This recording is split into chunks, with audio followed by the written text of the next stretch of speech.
Muchísimas gracias por este privilegio, por esta honra de invitarme a participar con ustedes en este espacio, y es un enorme gusto compartir algunos pensamientos, algunas ideas, algunas experiencias y una palabra que nuestros antepasados nos han dejado como herencia.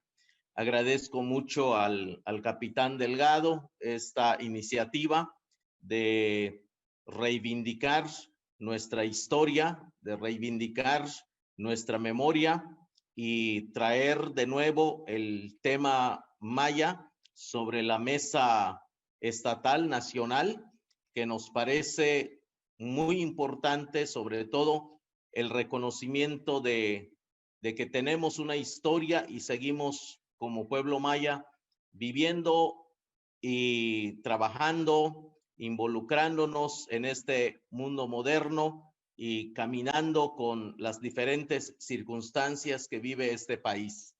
Muchas gracias por eso. Hoy quiero compartir con ustedes este tema que hemos acordado, que tiene por título Los mayas y el agua en la península de Yucatán.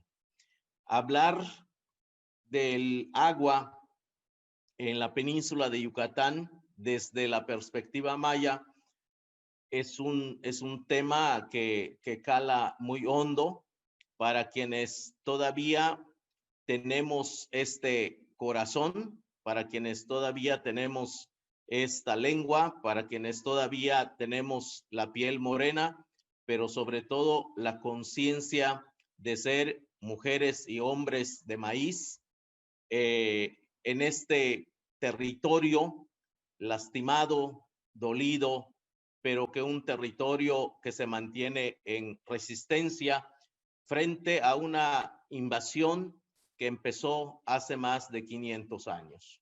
Hoy, al compartir en este espacio el tema del agua, quisiera en primer lugar ver la relación que existe entre el agua y las formas de producción del pueblo maya.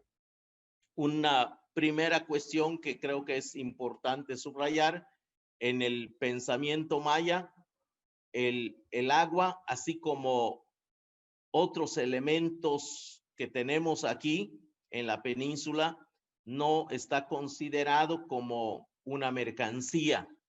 Tal vez sería como lo que occidentalmente se diría un derecho humano. Hablar entonces del agua, sobre todo en relación a la producción, pues se hace un tema sumamente importante. Los mayas, nuestros antepasados, nuestros ancestros, no podían, como cualquier otra cultura, vivir sin esta posibilidad de estar cercano al agua. Muchos de los lugares que hoy están como derruidos se construyeron en torno a lugares donde había agua, principalmente los cenotes, las aguadas, las lagunas, los ríos, todo esto justamente para que el pueblo, para que las comunidades, para que las familias pues pudieran abastecerse del agua. El agua, como dije al principio, no es considerado una cosa de mercancía. No se podía pensar en que es únicamente un recurso monetario, sino es un elemento de la vida. Entonces, cuando la relacionamos con la producción, tiene que ver también con una serie de elementos que se da dentro de los asentamientos humanos. Y narro brevemente una anécdota sobre este pueblo donde yo he nacido, que se llama Buxot, que originalmente, según nuestros abuelos más antiguos, no se llamaba Buxots, sino se llamaba Buxots, que son palabras como muy parecidas, pero tienen significados distintos. Sucedió que mucha gente que llegaba, o alguna gente que llegaba al pueblo y no habla la lengua maya, no la puede pronunciar correctamente, y cuando intenta hacerlo, pues emiten sonidos que no corresponden al origen del término, y muchas veces o se pierde el sentido que tiene el nombre o adquiere otro sentido. Entonces, en el caso de este pueblo que se llama Buxots a día de hoy, si se traduce literalmente, significaría vestido de pelos. Pero en realidad, lo que este pueblo tuvo originalmente por nombre es Buxots, que significaría la casa del murciélago o la casa de los murciélagos.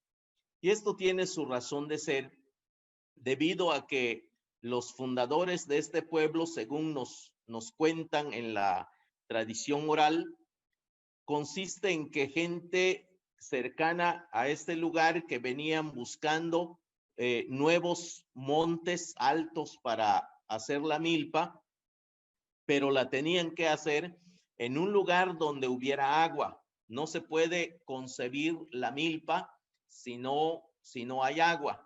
Es importante que la milpa se hiciera cerca de alguna laguna, cerca de algún cenote, cerca de alguna aguada o de un ojo de agua.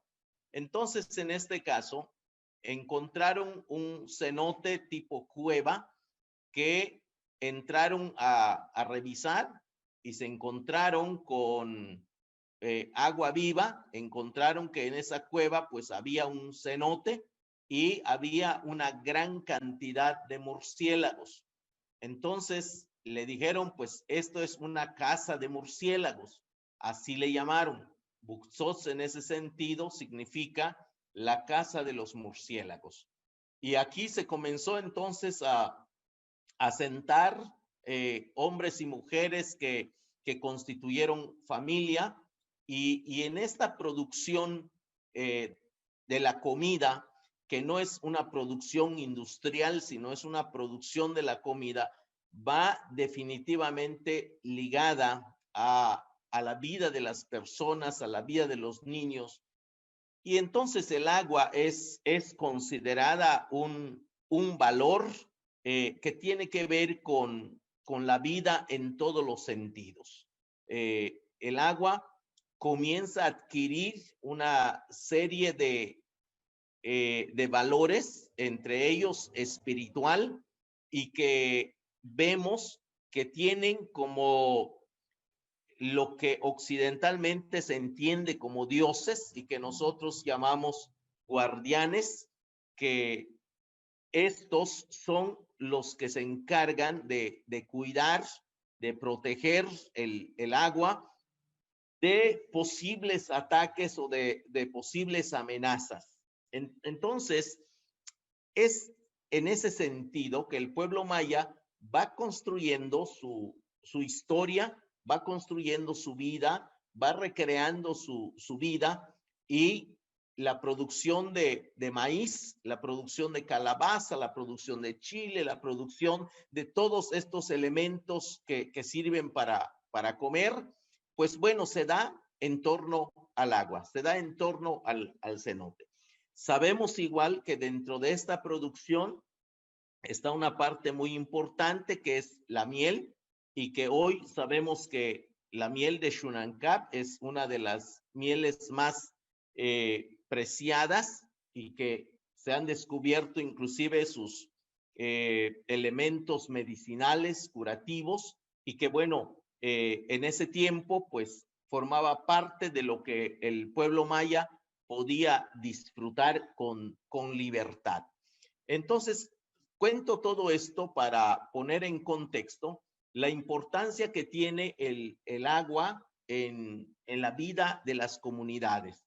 Asimismo, el agua es también un una asignatura, es decir, es una materia de aprendizaje.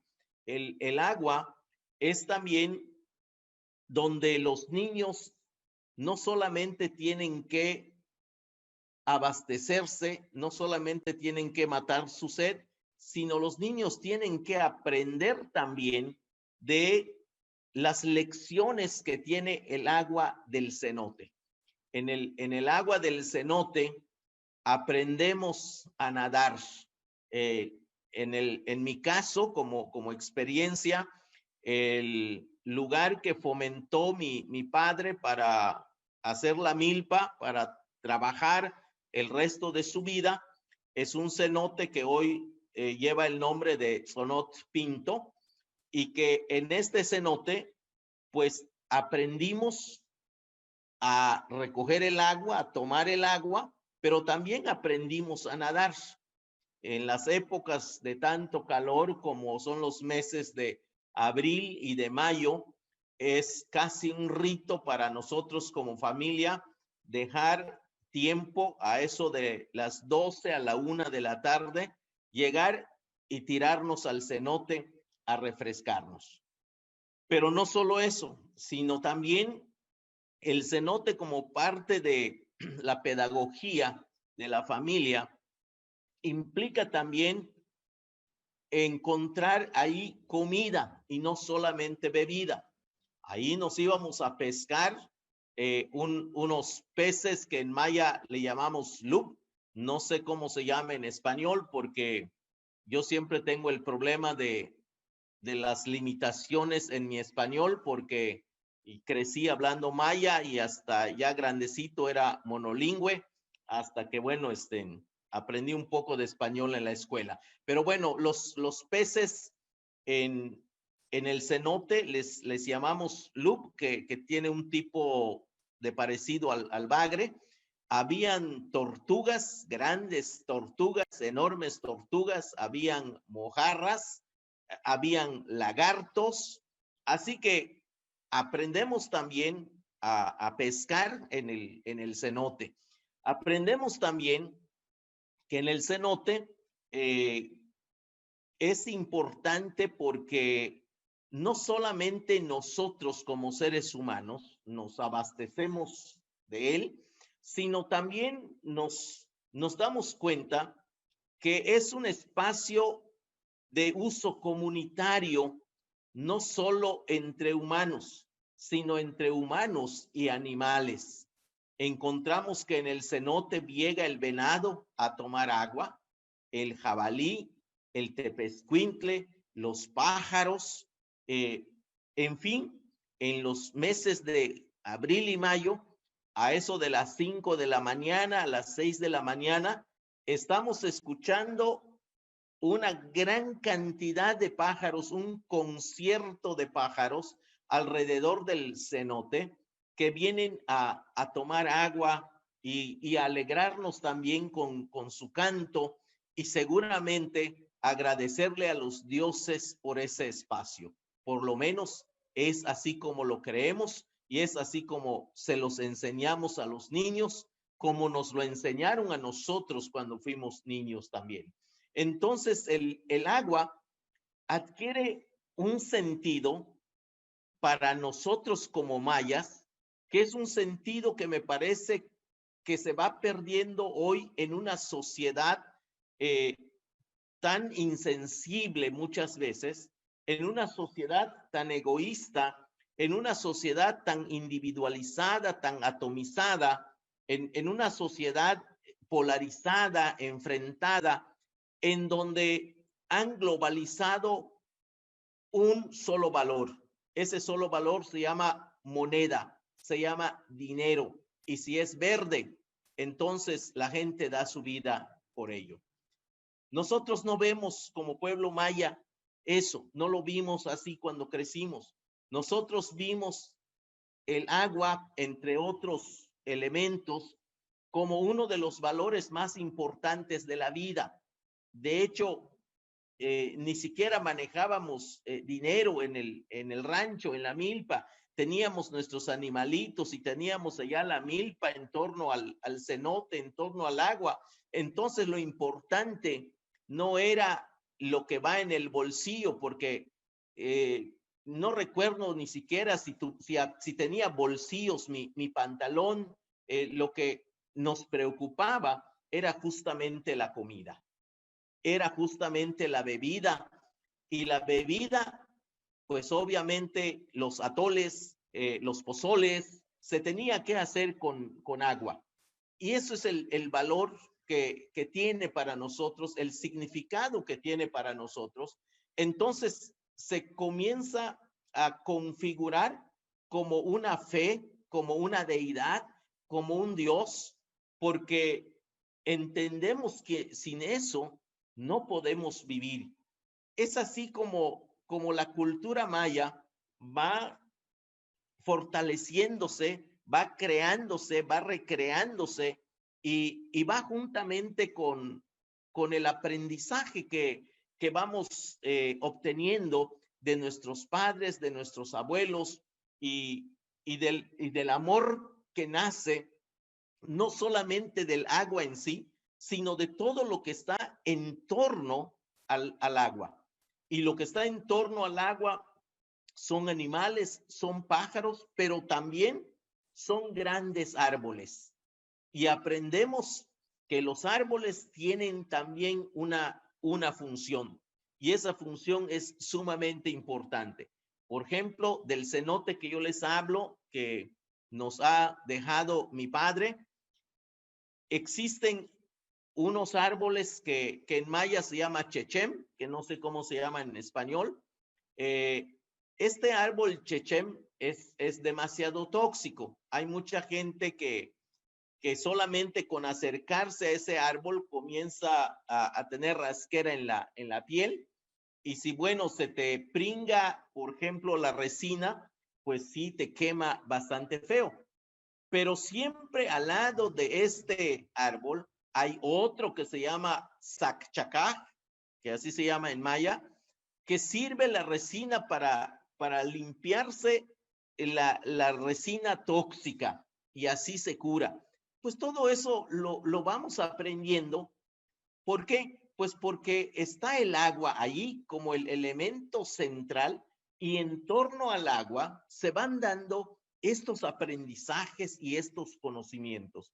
Y eso comienza a representar para nosotros un valor cultural, un valor que Occidente desconoce, y por su desconocimiento muchas veces lo descalificó o lo calificó mal como brujería, lo calificó como pecado, y bueno, el poder que representaban militarmente se impuso sobre nuestras creencias, sobre nuestros saberes, sobre nuestra comunitariedad, sobre nuestra organización, sobre nuestros valores.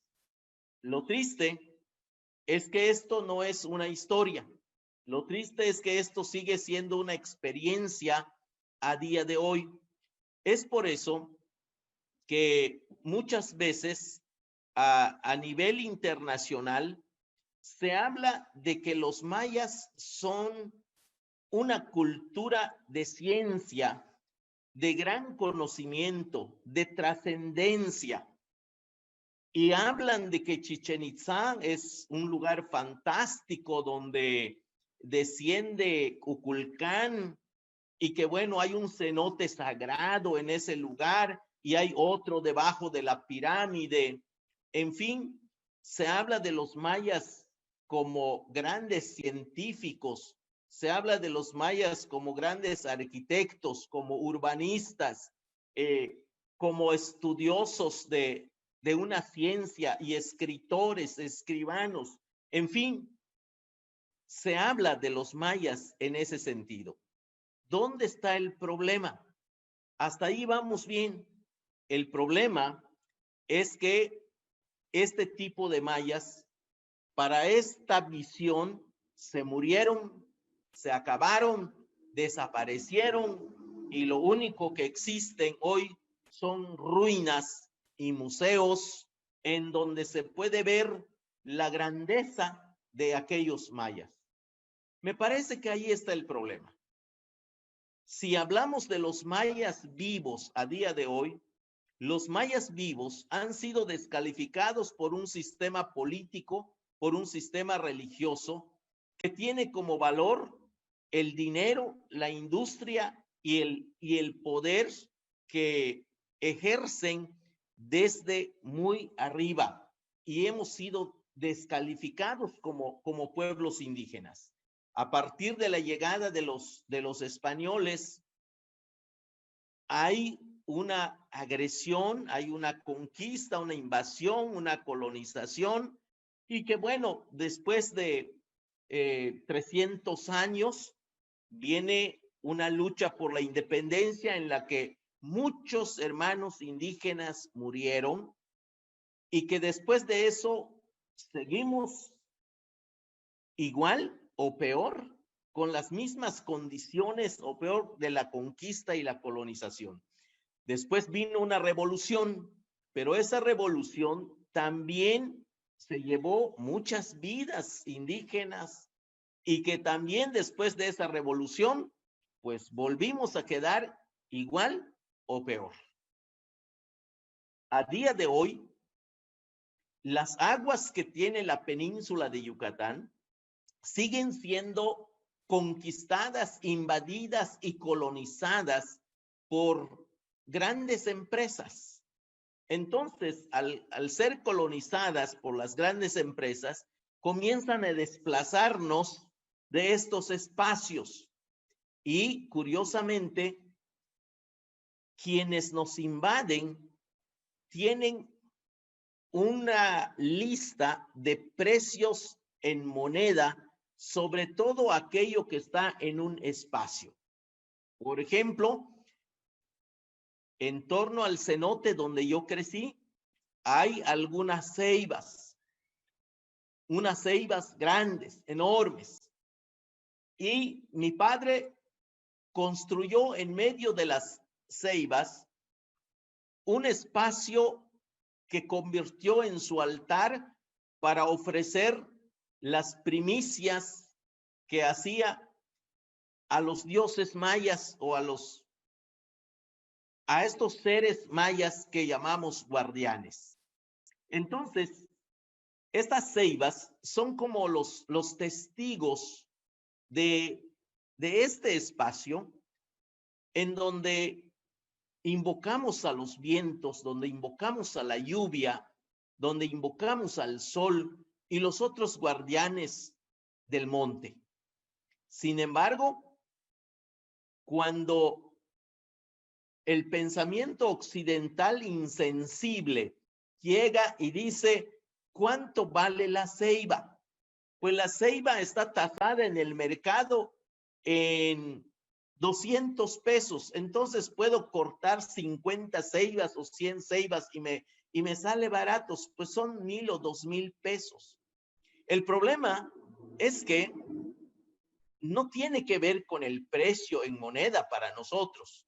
Tiene que ver con la historia, con el aprendizaje, con el valor espiritual, con el valor cultural que esto tiene, y su relación con el agua, en donde ha sido testigo en toda nuestra vida. Es así como vamos construyendo entonces nuestro modo de ser, nuestro modo de pensar, y claro, esto lo expresamos en una lengua que es única, que es la lengua maya, en donde los símbolos son diferentes a la lengua española o al castellano, donde las figuras, las imágenes, las metáforas, pues son distintos, pues que es una lengua distinta. Y el hecho de que no se entienda no significa que debe ser satanizada, que deba ser descalificada. Me parece que la palabra mágica que han usado y han abusado es el diálogo, que nunca se ha dado, porque el poder, cuando habla de diálogo, habla de rendición. Y creemos que así no se puede convivir, así no se puede construir la vida, así no se puede respetar, así no se puede tolerar. Entonces, todo esto lo digo porque a día de hoy, el agua que tenemos es agua que ha sido tomada y tomada a la fuerza.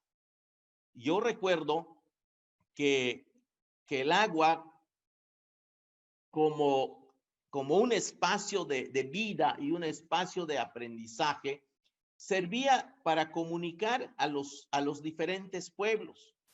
Basta con ir, por ejemplo, a conocer Yaxchilán.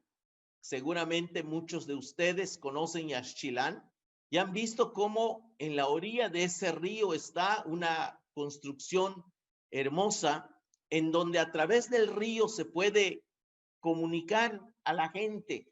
Arriba y abajo del río vemos cómo la gente se va comunicando. Por lo tanto, los ríos son caminos. El mar es camino y así nos comunicamos, así nos encontramos, así logramos intercambiar las cosas que necesitamos entre nosotros para hacer comunidad. No para envidiar, no para controlar, no para monopolizar, sino para hacer comunidad como seres humanos. Estos son parte de los valores que tenemos como pueblo maya.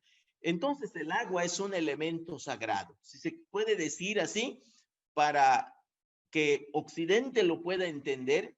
Nosotros diríamos que para nosotros el agua del cenote, del mar, del río, de la guada, de las lagunas, es sagrado. Y esa sacralidad que tiene se hace como muy importante porque eso nos permite construir un tipo de acercamiento con ello. Y ese tipo de acercamiento tiene que ver con el respeto, tiene que ver con el cuidado, tiene que ver con la responsabilidad que tenemos frente a ella. Hoy encontramos muchos cenotes llenos de basura, de plástico. Encontramos cenotes que por cuestiones de industria han sido rellenados con escombros para que el capitalismo pueda crecer. Y esto es algo que nos duele, porque para nosotros el agua es sagrado. Además, en el agua del mar, que es maravilloso, hay muchos hoteles y restaurantes que tiran sus desechos y hay una contaminación importante que se da en zonas altamente turísticas de alto impacto, como son Cancún, como son la mal llamada Riviera Maya, que de Maya no tiene nada.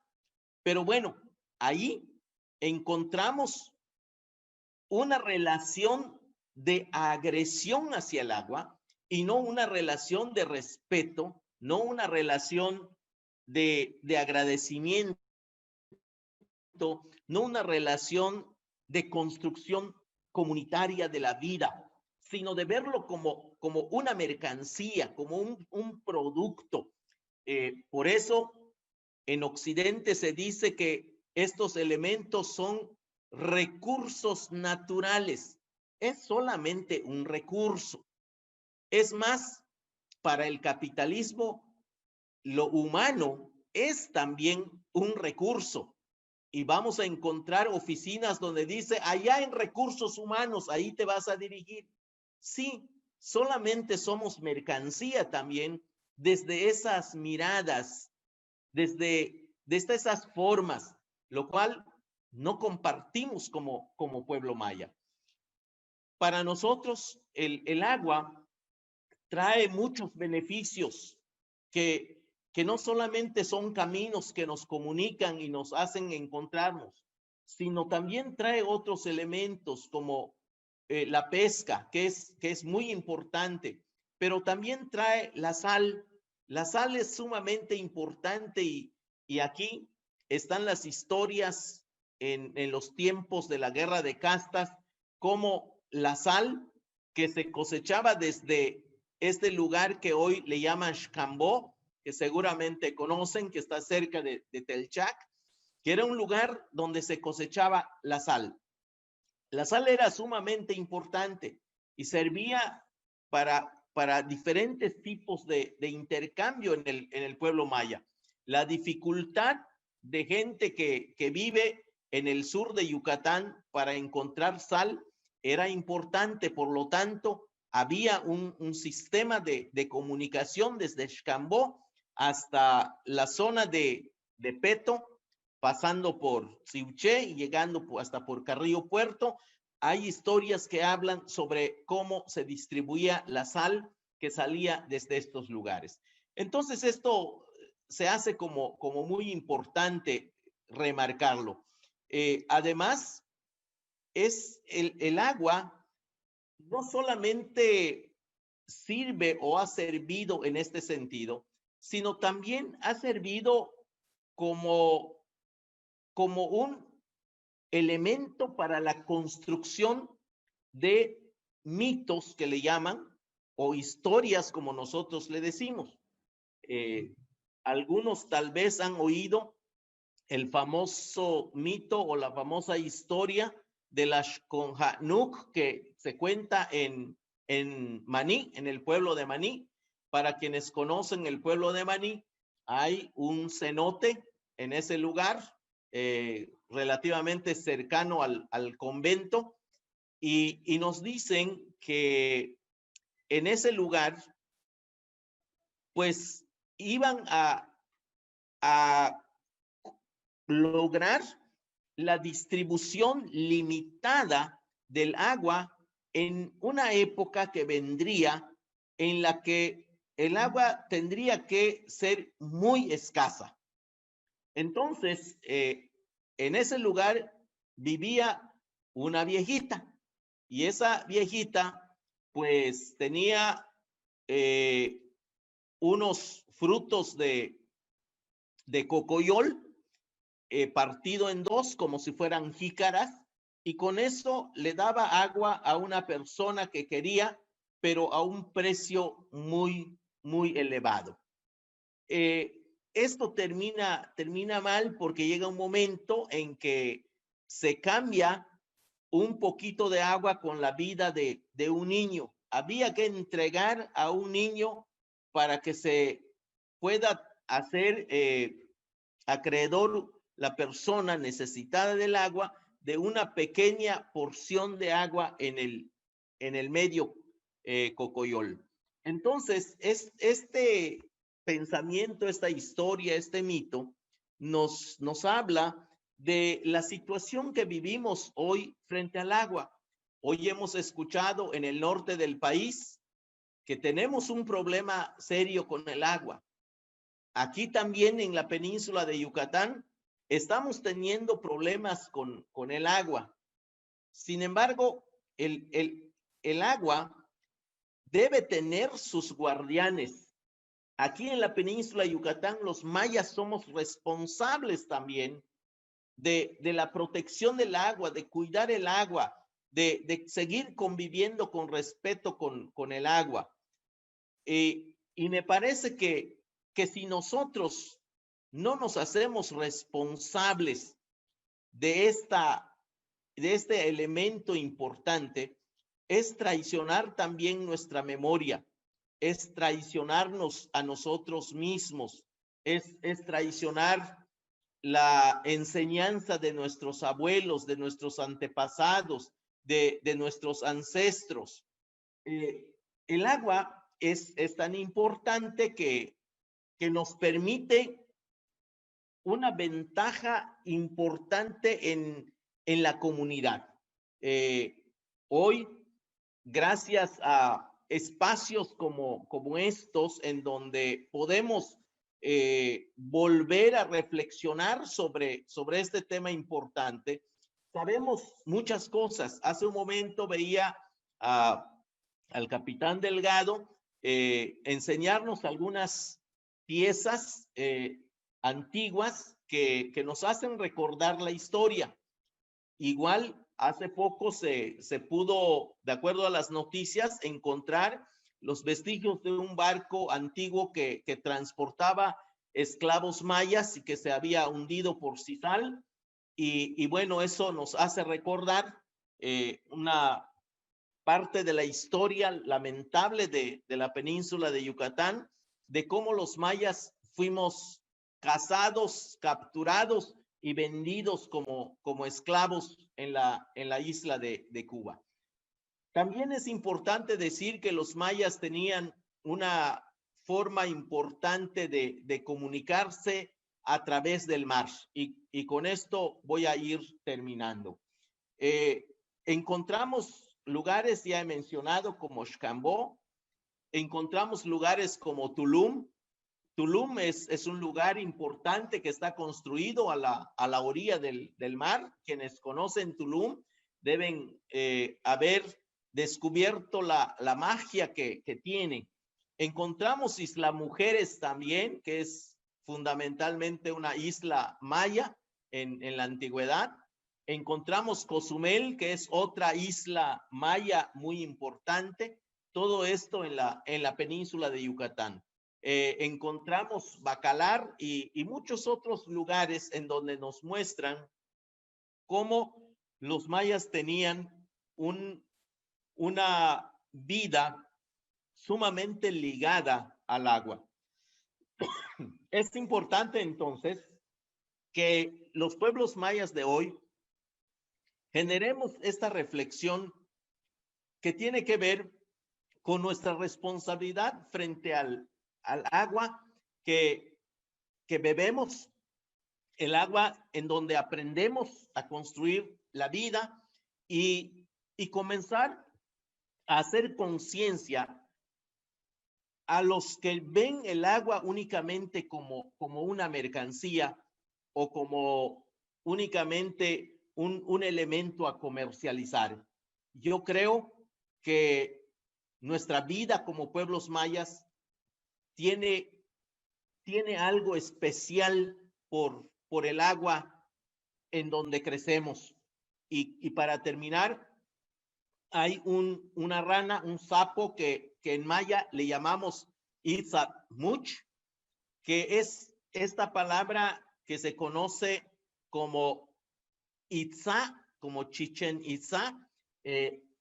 Viene de dos vocablos que es yitz, que es resina o rocío, y ja, que es rocío del agua. Entonces, o resina del agua. Entonces, en ese sentido, podemos decir que el pueblo maya es un pueblo que ha venido del agua, es un pueblo que ha nacido también del agua, es un pueblo que ha venido del maíz, que está hecho de maíz, pero que también está hecho de agua. Por eso, en maya, cuando decimos comer, lo decimos así, janal, que es ja, que es agua, y nal, que es mazorca. Es agua y mazorca. La comida es esa para nosotros. Entonces tenemos una responsabilidad moral, cultural, histórica y de memoria frente al agua que hoy está siendo reconquistada, que está siendo invadida y que hoy como pueblo maya tenemos que proteger y lo tenemos que cuidar, no como un pueblo egoísta, sino al revés, como un pueblo que quiere compartir la vida, que quiere cuidar la vida en favor de quienes queremos vivir. Muchas gracias. Muchas gracias a usted, doctor, por su excelente presentación. Nos ha dado una comprensión inédita del pensamiento de nuestros pueblos de origen con respecto al agua. Es extraordinaria su intervención, maestro, en esta situación que está predominando precisamente sobre la contaminación. Vemos la contaminación muy superficial, pero usted lo ve en un punto extraordinario sobre nuestra cultura, que es parte misma de la vida de los mayas, y no nada más de los mayas, sino también de los zapotecas, de los aztecas y de todos nuestros indígenas de nuestros pueblos de origen que orgullosamente tenemos en México. La verdad, maestro, extraordinaria su participación, sorprendente. Yo creo que a muchos compañeros nuestros, su intervención tan clara, tan precisa, es un reflejo de tanto trabajo que ha desarrollado usted en este concepto del agua. El agua es espiritual, es alimento, es parte de la vida misma. Y de verdad comparto con usted lo referente al capitalismo, obviamente. O sea, hay que ser armoniosos. Ustedes no están peleados con el progreso, sino al contrario. Ser una armonía celestial en el sentido de la uniformidad, o estar uniformemente todos compaginados con nuestra propia naturaleza y respetando. Dijo una palabra muy cierta, el respeto, y lo dijo nuestro querido Benito Juárez. El respeto al derecho ajeno es la paz. De verdad, muchas gracias, maestro. Abro el chat a las personas que quieran intervenir, colaborar o hacerle preguntas al maestro. Sí, nada más si me está escuchando el maestro. Yo lo que quiero preguntar, ¿cómo ve usted actualmente con las generaciones, gente joven, con referente a la ideología que usted tiene con respecto al agua? Se sigue llevando máximo, sobre todo en las comunidades alejadas de grandes ciudades. ¿Cómo va la cultura con respecto al agua, a la conservación del agua? Muchas gracias. Tengo que decir y reconocer que hay un deterioro muy importante, muy lamentable en todas las comunidades respecto a esta visión. Está muy deteriorada, no está muerta, pero sí está deteriorada. Y esto se debe a la constante colonización a través de las escuelas. Las escuelas y las iglesias hicieron un trabajo de colonización desde el principio, desde hace más de 500 años, y hasta el día de hoy las escuelas siguen enseñando cultura occidental y no hay una escuela que pueda estimular y que pueda formar a nuestros niños desde esta visión.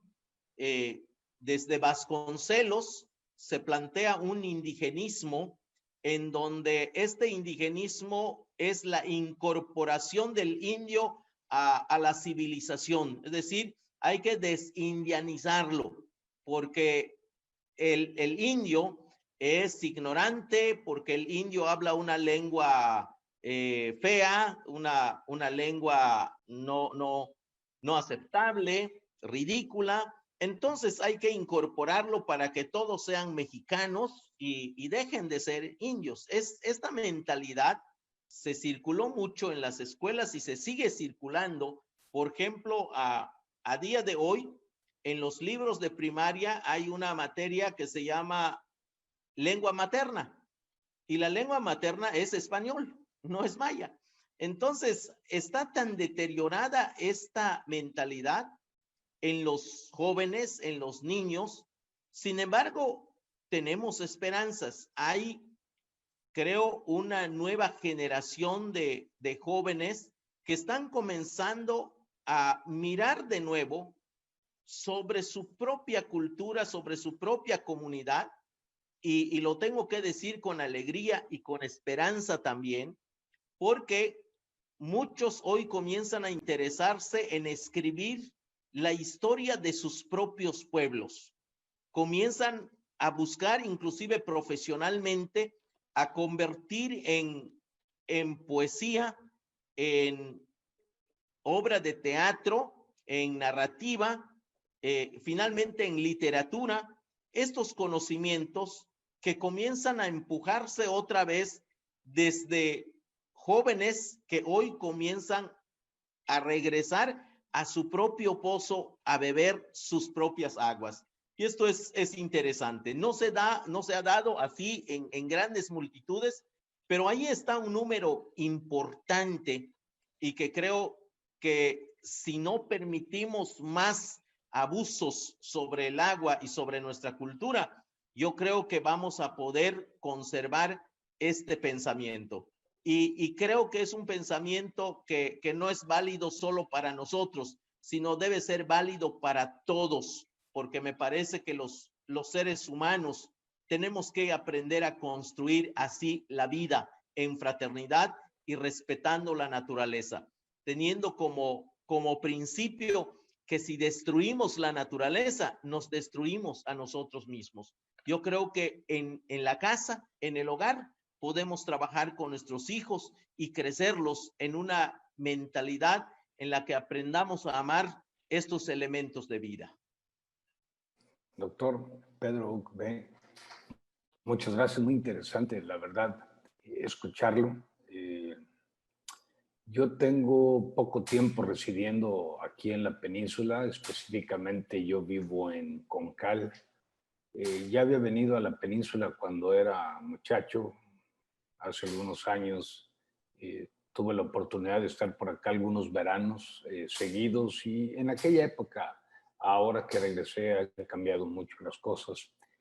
Antes era más libre uno de circular y tenía uno más contacto con las personas, con la gente, sin intermediarios de turismo y sin tantas limitaciones ni tan caro. Entonces, tenía uno más oportunidad de rozar con la gente.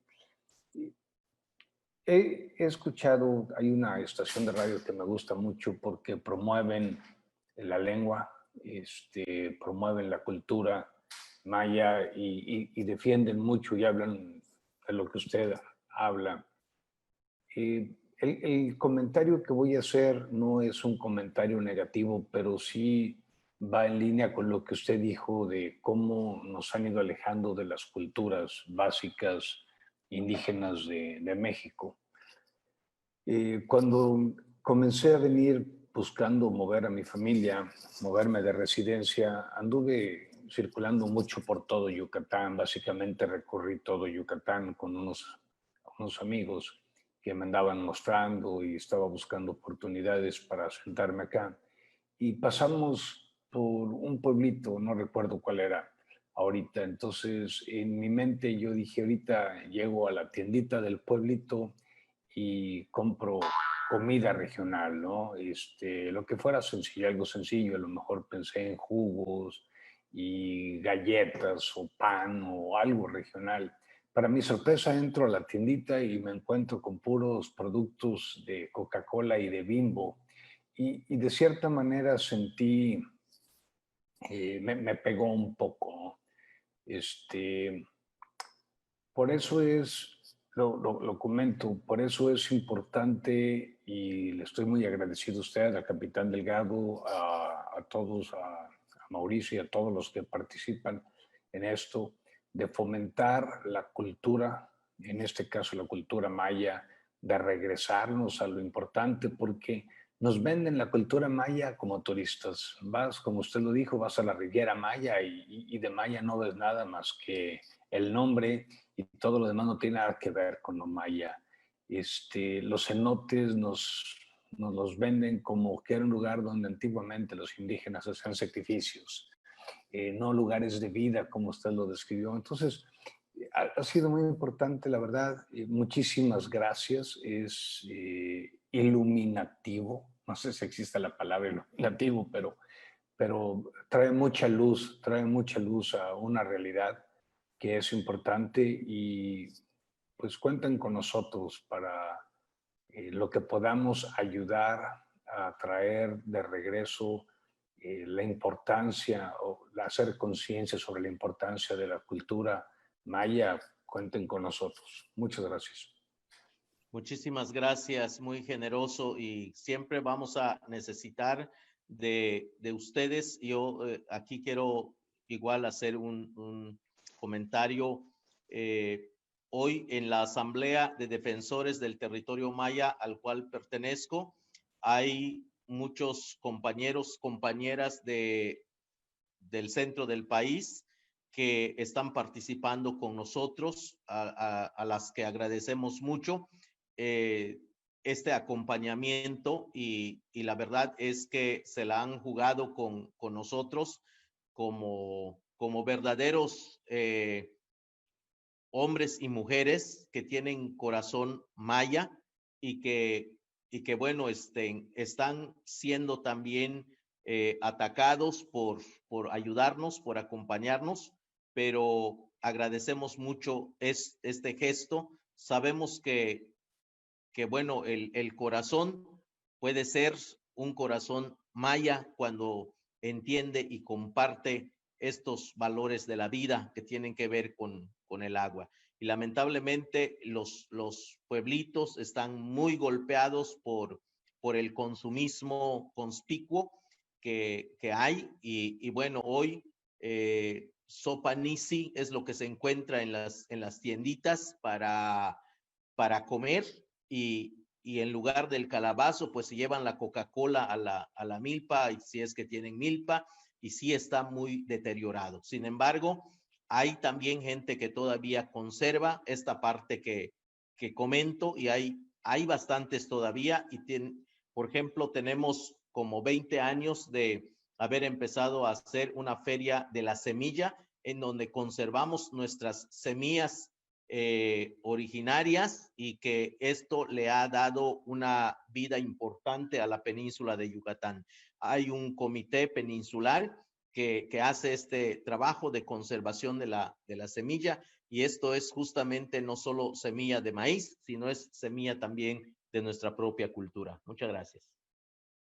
Maestro Pedro, ahorita que escuché el comentario que ustedes forman una liga, puede decir maya, según me enteré por los periódicos, que parece ser, eso es lo que quiero saber, que me confirme, que quisieron imponer aquí en el estado de Yucatán la siembra de la soya transgénica.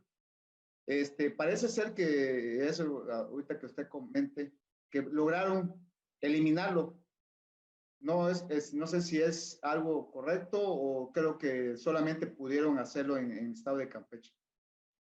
Muy bien, qué bueno que pregunta eso. A lo mejor es algo que me hizo falta comentar en la exposición.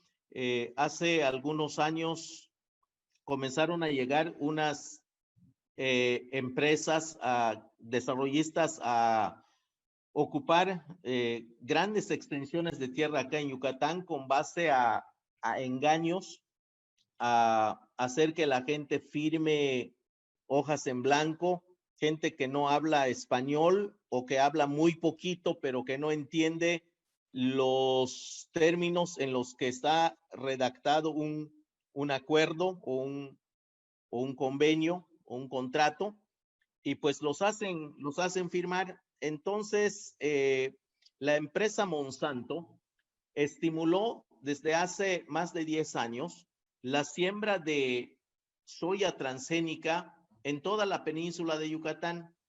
Y uno de los promotores de este proyecto es Alfonso Romo, el jefe de la Presidencia de la República, que tiene aquí en Tizimín unas extensiones de cultivo de soya grandísimas, y que él mandó tapar un cenote.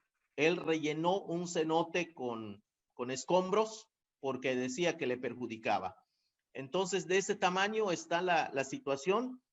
Nosotros nos abocamos a luchar contra eso. Pusimos algunos amparos. Nuestra lucha siempre ha sido de acuerdo a la ley, tomando en consideración el artículo 2 de la Constitución y el convenio 169 de la OIT, que son los acuerdos internacionales que ayudan a que pudiéramos defender esta parte. Entonces, a partir de esta lucha, que algunos hemos ganado y muchos hemos perdido por los intereses tan grandes que representan, pues la Semarnat ha tomado algunas decisiones importantes en estos últimos días con el conflicto que también tuvo el anterior secretario de la Semarnat. Entonces, pues una de las cosas que han hecho es comenzar a negar los permisos para más cultivos de soya transgénica. Eso es cierto. Y también han retirado permisos a las granjas porcícolas, que son estos proyectos que han lastimado mucho el manto freático en Yucatán. Estos espacios, estas granjas porcícolas, cada una tiene la capacidad de criar hasta 50,000 cerdos, y los desechos los tiran en las lagunas o en los cenotes, y eso ha venido a lastimar de una forma impresionante nuestras aguas. En el caso de Campeche, se ha detectado glifosato en la leche materna y en el semen. Entonces, estamos tan contaminados de todo esto que se ha rociado, que se ha fumigado. Y bueno, en Cancún y en la Riviera Maya se han encontrado restos de cocaína en los cenotes, en el agua.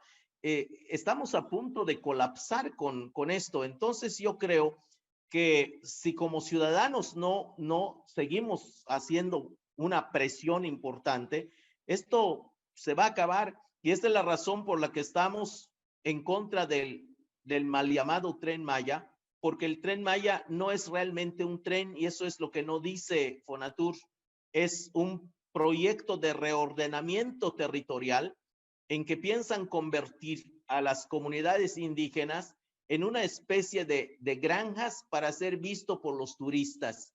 Eso es realmente el proyecto Tren Maya. No es un tren, es un proyecto de reordenamiento territorial, y que lamentablemente el gobierno está empecinado en desarrollar, a pesar de lo que hemos hecho. Nosotros hemos metido 5 amparos aquí en la Asamblea, y el Poder Judicial se ha negado a aceptar esos amparos, pese a que se supone estamos en un Estado de Derecho. Obviamente estamos acudiendo a los tribunales internacionales para dar cuenta sobre esto, porque los jueces tienen la responsabilidad de cumplir la Constitución, pero también de los tratados internacionales. Entonces estamos acudiendo a las instancias internacionales para denunciar esta negativa de la justicia que nosotros pedimos, porque nos dejan en un estado de indefensión. Todo esto por cuidar el agua, por proteger el agua, por proteger la naturaleza, por proteger nuestra propia vida. Lamentablemente hay corrupción, sigue la corrupción, porque muchas veces pensamos que se combate la corrupción, y sí, efectivamente se combate una parte de la corrupción, pero se permite la otra parte. Hay una corrupción permitida y hay una prohibida. Así como con los indios que hablan en favor de este pensamiento, pues son los indios permitidos. Los que criticamos esta parte somos los indios no permitidos. Entonces, hay una situación lamentable, pero que creo que va a ser nuestra responsabilidad proteger esta naturaleza, porque es proteger la vida nuestra y la vida de nuestros hijos. Sería una vergüenza dejarle a nuestros hijos un mundo despedazado y las aguas contaminadas, y ver que nazcan con cáncer en la cabeza o con deformaciones por la contaminación de la naturaleza. Nosotros no queremos eso, queremos la vida, no queremos eso. Hola, yo quisiera hacer una pregunta, maestro Pedro. Muchísimas gracias por su participación, realmente ha sido de lo más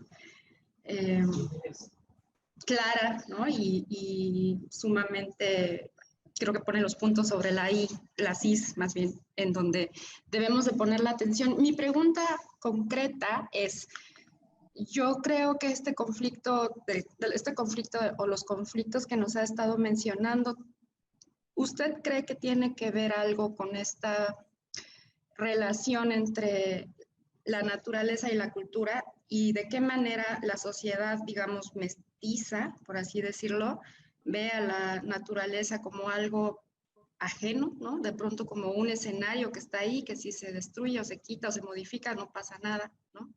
Y de qué manera la sociedad o el grupo, el pueblo maya, ¿cuál sería la relación diferente, ¿no? Que tiene esta sociedad con esta naturaleza que se tiene que que proteger. No sé si está clara mi pregunta. Sí, claro. Sí, muchísimas gracias.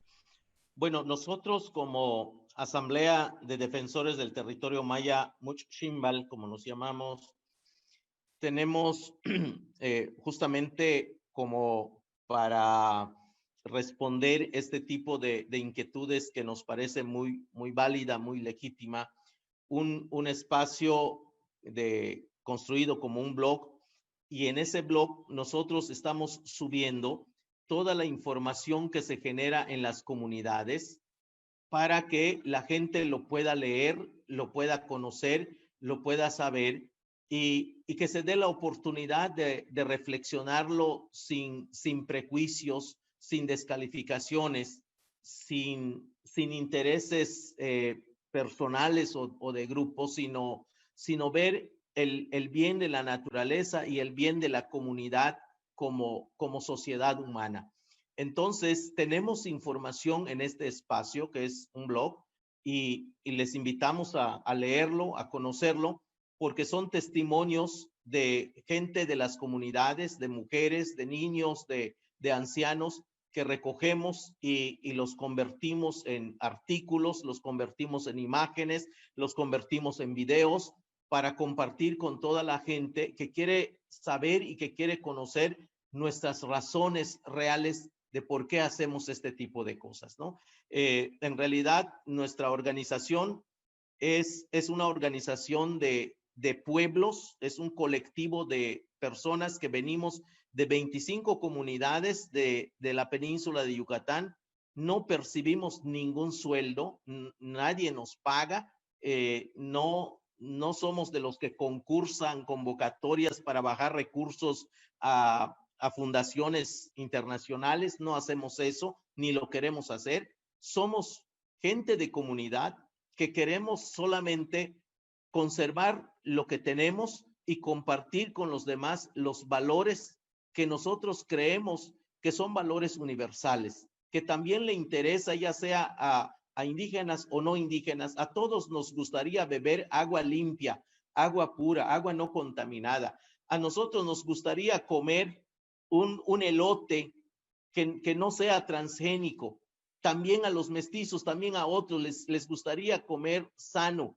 Entonces, hagámoslo juntos como sociedad, hagámoslo juntos como seres humanos y no tenemos por qué enfrentarnos por el color de piel o por el idioma, sino vayamos construyendo como comunidad humana el bien de la naturaleza y el bien nuestro, el bien de nuestros hijos. Es todo lo que perseguimos. No, por eso no queremos buscar dinero, porque el dinero muchas veces se convierte en el elemento que divide y claro, muchas veces nosotros siempre hemos dicho que cuando no tenemos dinero, pues tenemos un problema, pero cuando tenemos dinero ya son dos problemas, entonces preferimos quedarnos con el primer problema, ¿no? Y lo vamos solucionando de esta manera.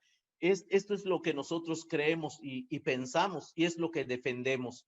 Y pues hemos recibido amenazas, yo tengo que decirlo, lamentablemente me han amenazado de muerte por el crimen organizado.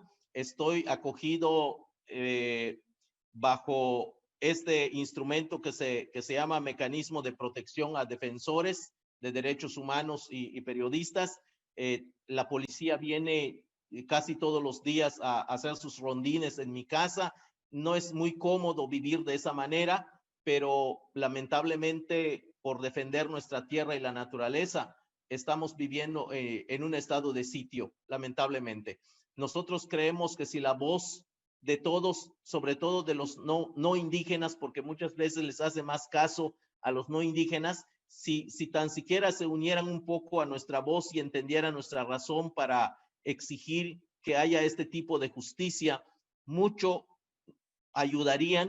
nos ayudarían y nos ayudaríamos entre todos. Eso es un poco lo que le puedo comentar y le agradezco mucho la pregunta. Pues muchas gracias. Si no hay más preguntas, les agradezco su participación. Nos vemos mañana. Sí, muchísimas gracias. La comunidad marítima le agradece su intervención.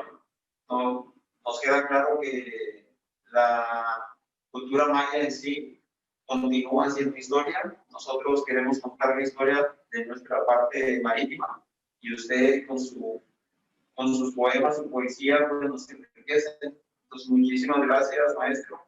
Recibe esta medalla conmemorativa a la primera exposición marítima. Se la haremos llegar con muchísimo gusto. Cuídese bastante. Aquí está para que la vean. Es algo conmemorativo, con todo el cariño, con todo el respeto que usted se merece. Espero que le agrade. Muchas gracias por su participación. Por parte de la Asociación de Marinos Mercantes, igual le llevaremos una gorrita.